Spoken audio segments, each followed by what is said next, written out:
Looks like SNEAKO is about to have a really bad weeko. If you have no idea who SNEAKO is, welcome to the club. Why am I talking about him? Because this gamer, streamer, whatever, just became the new poster boy for Islam. Much like his hero Andrew Tate, SNEAKO knows absolutely nothing about Christianity or Islam.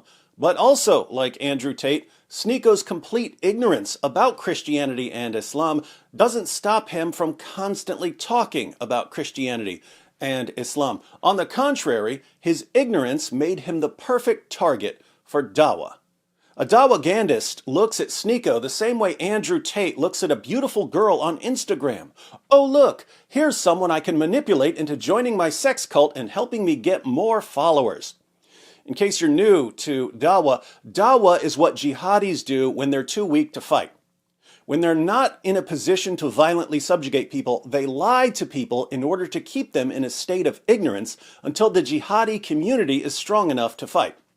SNEAKO has been a Muslim for all of 5 minutes, and he's already spouting the standard dawah lies, which means that someone is feeding him this nonsense and that we have a new opportunity to expose it. Take SNEAKO's claim that there's only one Quran. You know what book has never been manipulated? You know what book has no 30 different versions of it? The Quran. Stayed consistent for 1400 years. But the original text of the Quran has never been tampered with, has never been manipulated. And this is the one that you could always go to. It's the same, it's consistent. But no, it's directly translated from the original Quran. There was no council for the Quran. My point is that the Quran hasn't been manipulated by a council. It was recited by Muhammad, peace be upon him. And then that's exactly what the Quran is. And it hasn't been tampered with. It's been consistent the whole time. I'm just giving you a reason why I believe in the Quran more, because I can be certain that this hasn't been tampered with. And there's one version of the Quran. Well, that's what they call dawah in the Quran, is trying to spread the truth. Like once you realize the truth, it's good to go and bring other people on board with the truth. So, the Quran was revealed to Muhammad, and it's been consistent ever since. Smooth sailing. Only one version of the Quran. Now, did SNEAKO examine Qurans from around the world and discover that they're all identical? Of course he didn't. Dawah-gandists told him that there's only one Quran, and he believed them, without bothering to investigate. So, where did SNEAKO hear that there's only one Quran? Well, he probably heard it from lots of Muslims, because the myth of one Quran has been spreading for a few decades now.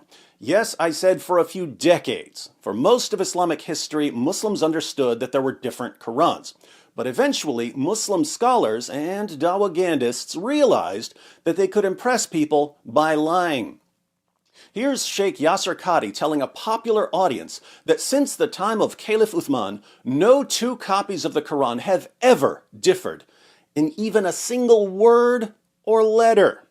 So the Caliph Uthman standardized the copies of the Quran, and therefore from his time up until our time there has never been two copies of the Quran that are different even in one letter or one word. Perfect preservation right down to the letter. Welcome to Fantasyland, population 1.8 billion. You just heard Sheikh Yasser Qadhi in a video made for people like SNEAKO, people who don't know anything about the history of the Quran, say that every copy of the Quran in the world today is completely identical to every other copy. You heard him say that, right? From his time up until our time, there has never been two copies of the Quran that are different even in one letter or one word. But now I'm confused, because Sheikh Yasser Qadhi definitely does not believe what he just said. How do I know that he doesn't believe what he just said? Because when he's speaking to people he calls students of knowledge, these are Muslims who are on the path to becoming scholars, he admits that there are different Qurans. In other words, if you were to compare two printed Qurans, you're going to see differences between them. But world-renowned Quran scholar SNEAKO says you're wrong, Sheikh. And this is something that many people are unaware of and many people have heard but are not fully familiar with, especially those who have been exposed to some of our brothers who live in Algeria or Morocco or other North African countries. They recite the Quran in a slightly different way. They recite the Quran differently? Are you simply referring to a different voice or speaking style? Not just a voice or not just a speaking style, but also changes in letters and words and harakat. Different letters and words? Here I thought that no two copies of the Quran differed in even a single letter or word. Where did I get that idea? From his time up until our time, there has never been two copies of the Quran that are different even in one letter or one word. Oh, that's just what Sheikh Yasser Qadhi says to people like SNEAKO. What does he say to students of knowledge again? In other words, if you were to compare two printed Qur'ans, you're going to see differences between them.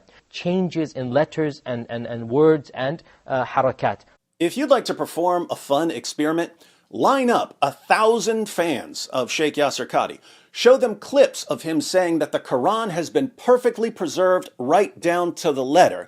Then show them clips of him admitting that there are different Qurans in different parts of the world. Then ask if they have any problem whatsoever with Sheikh Yasser Qadhi saying completely different things to different audiences. They won't have any problem with this at all, because Dawagandists don't simply lie to their listeners.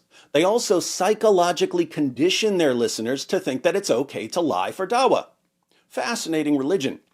But Sheikh Yasser Qadhi isn't the only Muslim scholar who admits that there are different Qurans in different parts of the world. Here's Dr. Shabir Ali.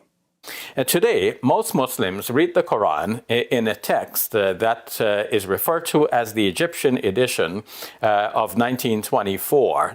Most Muslims read a particular Egyptian version from 1924? I thought all Muslims of all times read exactly the same Quran. But this is not the only text of the Quran that is read throughout the world. Wait, there are different versions of the Quran even today? That's not what SNEAKO says. In North Africa, there is a slightly different text that is based on a slightly different reading, mostly corresponding to what we read in the rest of the world. A different text? There is a slightly different text that mostly corresponds to what other Muslims read? Mostly corresponding to what we read in the rest of the world. This isn't what SNEAKO's been saying at all. And then, too, in some parts of Africa, there is another reading of the Quran and a matching manuscript that is prevalent. And here, too, we find some slight variations. Still another version in other parts of Africa? With more variations? And here, too, we find some slight variations. Keep in mind, these are different Qurans that are still used in different parts of the world today. When we go to early manuscripts of the Quran, the problem becomes even more glaring. For instance, after describing the Sanaa manuscript, which contains tons of variants, Shabir says this. This cuts away at the sense of complacency that many Muslims have gone around with, thinking that, okay, everything has been preserved dot for dot, letter for letter, the way it was revealed to the Prophet Muhammad, peace be upon him, with no variation or change whatsoever. So, the Sanaa manuscript refutes the absurd claim that the Quran has been perfectly preserved. That it cuts at that general sense, which actually is not a scholarly way of thinking about the Quran. Our scholars have always known and have always described in our classical books variations and manuscripts. Notice, Muslim scholars have always known about different versions of the Quran. Like, it's read like this by Ubay bin Ka'b, it's read like this by Ibn Masud and so on. And in the Codex of Ibn Masud, it was seen to be written like this. In the Codex of Ubay bin Ka'b, it was seen to be written like this with this or that variation. So, for a book that supposedly has no variants, that sounds like a lot of variants. These were always known in scholarly circles to have existed. But recently, average Muslims have just simply, without bothering to learn, they have just simply parroted a common way of speaking about the Quran and saying, it's 100% the way it's always been, and they cannot imagine any variation. Average Muslims, without bothering to study, keep parroting the claim of perfect preservation. Without bothering to learn, they have just simply parroted a common way of speaking about the Quran and saying, it's 100% the way it's always been. But where did they get the idea that they keep parroting? There has never been two copies of the Quran that are different even in one letter or one word. From their scholars, the same scholars who have always known about textual variants and different versions of the Quran. Our scholars have always known and have always described in our classical books variations and manuscripts. These were always known in scholarly circles to have existed. Quick question for you Muslims who are watching. What would it take for you to realize that your scholars are liars who say one thing when they're talking to other scholars and say something completely different to you? Your scholars know about the different versions of the Quran among Muhammad's companions. They know about different Qurans in different parts of the world today. They know about textual variants, but they tell you perfect preservation right down to the letter. They're lying, right? I mean, obviously. They're obviously lying. Another quick question. Why doesn't it bother you at all when your scholars lie to you?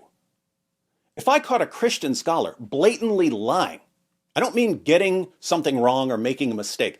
I mean lying. I would have a really, really big problem with that Christian scholar. So would other Christians. We wouldn't trust him anymore. We wouldn't take it. But in Islam, lying seems to be an ordinary part of being a scholar.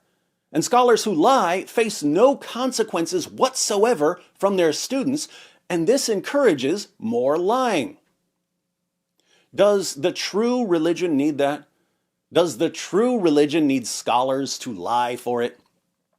You'll recall Shabir saying that Muslims parrot the claim that the Quran has been perfectly preserved without bothering to study. But recently, average Muslims have just simply, without bothering to learn, they have just simply parroted a common way of speaking about the Quran and saying, it's 100% the way it's always been. What would happen if, instead of mindlessly repeating the lie about perfect preservation, Muslims instead did a little research? If Muslims bothered to do a little research, they would find that, according to Muslim sources, entire chapters of the Quran were lost because Muhammad's companions were too lazy to recite them. They would find that hundreds of verses were lost from other chapters because the only Muslims who had them memorized died in battle, or because the only copy was eaten by a sheep. They would find that Muhammad's top reciters of the Quran couldn't even agree on which chapters were supposed to be in the Quran. Muhammad's companion Ibn Masud said that there are supposed to be 111 chapters in the Quran.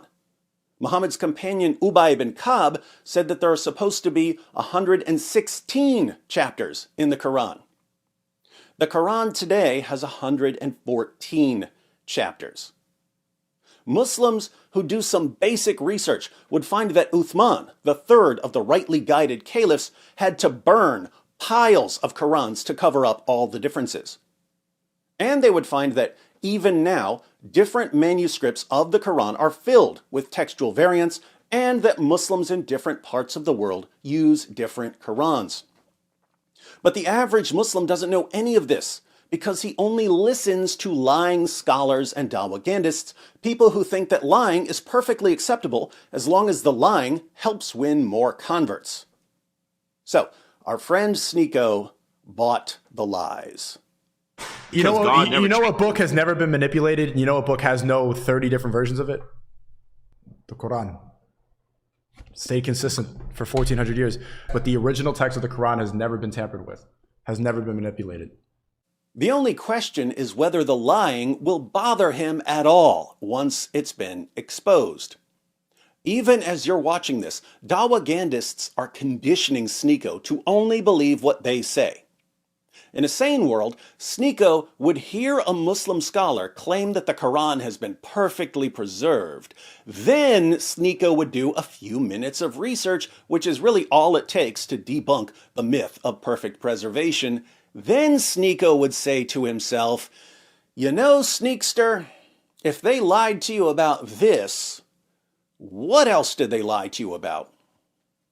And once he figured out that he can't trust these guys, he would only believe claims that are actually based on evidence. He would leave Islam, and he would be the latest apostate receiving public death threats from the likes of Ali Dawah. This is a part of our religion. There's a reason to it. Yeah? There's a reason why there's a capital punishment. Because people like you, little weaklings, who leave their religion and cause corruption in the land by spreading it, the capital punishment in Islamic law would be applied to you. We have no doubt, and we're proud of that. Now, I'd be happy to go into a lot more detail on the history of the Quran. We can go through passages in Islam's most trusted sources that describe in vivid detail what an incredibly sloppy and flawed process the collection of the Quran was. We can put different versions of the Quran from today side by side, and we can see the variance. We can show all of this to SNEAKO and ask him how he can possibly trust the Dawagandists who are lying to him. Let me know what you'd like to see. But keep in mind, I only responded to one of SNEAKO's claims. He loves talking about Christianity and Islam, but he gets pretty much everything wrong whenever he talks about Christianity and Islam, so it looks like he's going to give us an endless supply of material. Fortunately, my friend John McCrae, aka What Do You Meme, has made a video going through some of SNEAKO's other claims. Be sure to watch John's video to see how much our new friend SNEAKO really knows about the religion he just converted to. You're proud of that. You're proud of that. You're proud of that. It just backfired on you. You're proud of that. You're proud of that. You're proud of that. It just backfired on you. This is a part of our religion. There's a reason to it. Yeah? Yeah? Yeah?